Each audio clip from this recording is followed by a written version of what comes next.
Alhamdulillah Rabbil Alamin. Sallallahu sallam ala nabina Muhammad wa ala alihi wa ashabihi wa man tamassaka bi sunnatihi ila milqa wa ba'd. Assalamualaikum warahmatullahi wabarakatuh. Mga kapatid sa pananampalatayang Islam, tayo'y lubos na nagpapasalamat sa ating Panginoong Allah subhanahu wa ta'ala dahil alhamdulillah ginabayan tayo na sama sa mga taong umabot sa Ramadan at insyaAllah subhanahu wa ta'ala sana ay patawarin tayo ni Allah subhanahu wa ta'ala sa buwan ng Ramadan. So kasama sa mga katanungan kanina ng ating mga kapatid na naging issue na ata dito sa social media na kailangan natin ng kaunting paliwanag patungkol dito is yung pwede bang ireto ng babae ang kanyang sarili sa lalaki na pakasalan siya. Okay? So sa pananaw ng ating relihiyong Islam, dapat nating ibalik sa mga dalil, basihan, kung ano nga ba yung mga basihan dyan. Unang-una sa hadith ng mahal na propeta sallallahu alaihi wasallam. Sa panahon ng mahal na propeta sallallahu alaihi wasallam ay may dumating na babae sa kanya. At kanyang nirito ang sarili niya sa mahal na propeta sallallahu alaihi wasallam. So ang hadith na ito ay Sahihul Bukhari. Ito yung basihan, sinabi ng ating mga ulama, ito yung basihan na pwede po irito ng babae ang kanyang sarili sa isang lalaking saleh. Isang lalaking saleh. So, pwede po yan sa ating relihiyong Islam. Pangalawang basihan natin is yung si Umar bin Khattab radiyallahu an.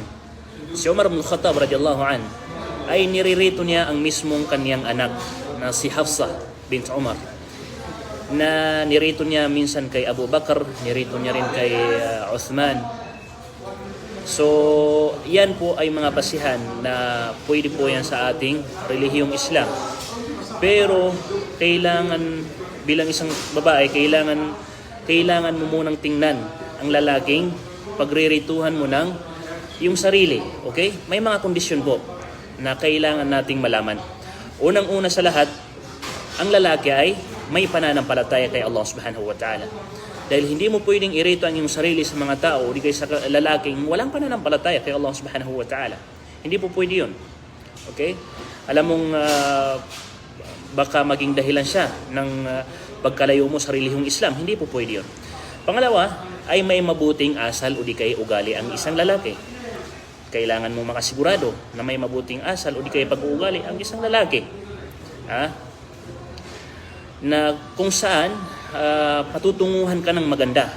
Tinanggap ka man o hindi, patutunguhan ka pa rin ng maganda. May mga lalaki kasing hindi maganda yung pakikisama o di kay pag-uugali. Yung bagang nag-alok ka sa kanya tapos pinapahiya ka pa sa maraming tao. So hindi yun magandang ugali ng isang lalaki. Hindi po yun magandang ugali ng isang lalaki. Kaya nga dapat tingnan mo kung may relihiyon ba yan o di kay siya ba ay may magandang pagkikisama o di kay pagkikitungo. Nang sa ganoon, hindi ka mapahiya kung sakaling hindi ka tanggapin. May mga lalaki kasing pag hindi ka niya tinanggap, hindi lang nagtatapos doon. Bagkus, pinagsasabi niya at saka sinishare niya sa kanya mga kasama. So hindi po yun maganda. Lalo na yung ipopost sa public na ganyan, ganito, hindi po yun maganda. Hindi po yun magandang ugali ng isang lalaki. Pangatlo, kailangan yung lalaking gusto mong rituhan ng iyong sarili is yung seryoso. Yung alam mong possible talaga na pakakasalan ka. Hindi yung lalaking naglalaro. Hindi yung lalaking alam mo nang binata, tapos alam mo nang may pangarap, tapos alam mo nang nag-aaral o di kay tapos alam mo nang wala pa sa plano niya mag-asawa, tapos yung possible na seryoso nga talaga sa pag-aasawa. Yun yung dapat mong rituhan. Yung hindi mga seryoso na mga lalaki, hindi mo dapat rituhan yan. Subhanallah. Okay? Nang sa gayon, hindi ka mapahiya. Pang-apat po is yung kailangan maging maganda ang iyong hangarin. Kailangan maging maganda ang iyong hangarin. Kaya mo niririto ang iyong sarili sa isang lalaki dahil sa kanyang pananampalataya, dahil sa kanyang sa pagiging isang Muslim na may takot kay Allah subhanahu wa ta'ala. Okay, so panglima is yung mapagkakatiwalaan. Kailangan yung lalaking pagrirituhan mo ng sarili mo, mapagkakatiwalaan po yan. Dahil may mga lalaki na maaaring sabihin nating hindi mapagkakatiwalaan. Pag nirito mo yung sarili mo sa kanya, so aabusuhin niya yung sasamantalahin niya yung pagiging mahina mo. So maaaring mapadpad kayo sa fitna, maaaring magkaroon ito ng fitna bunga ng iyong ginawang pagririto sa iyong sarili sa kanya. So dapat mapagkakatiwalaan yung talagang mag-aasawa. Okay? Hindi yung palababay o di kay playboy o di kay dadaanin ka pa sa text, dadaanin ka pa sa callmate, dadaanin ka pa sa kung ano-ano dyan. So hindi po yun. Okay.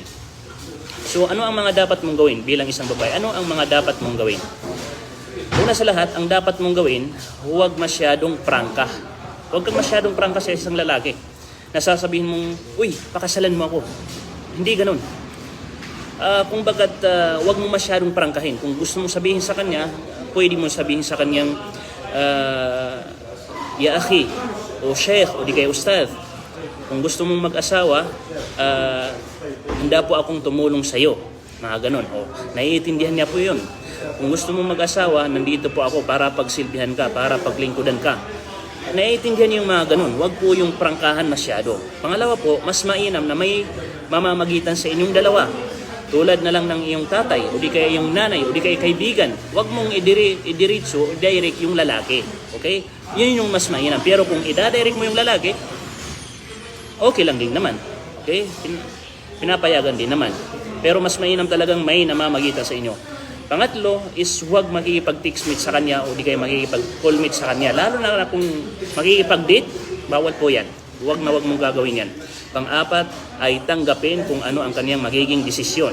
Kung ano man yung desisyon niya sa iyo, kung ano man yung desisyon niya, kailangan mo tanggapin. Huwag kang gumawa ng skandalo, huwag kang ganito, huwag kang maglabas ng issue laban sa kanya, okay? Kung tinanggap ka, alhamdulillah. Kung hindi ka tinanggap, keep silent. Manahimik ka at magsabar ka. So hanggang dito na lamang po. Wassalamualaikum warahmatullahi wabarakatuh.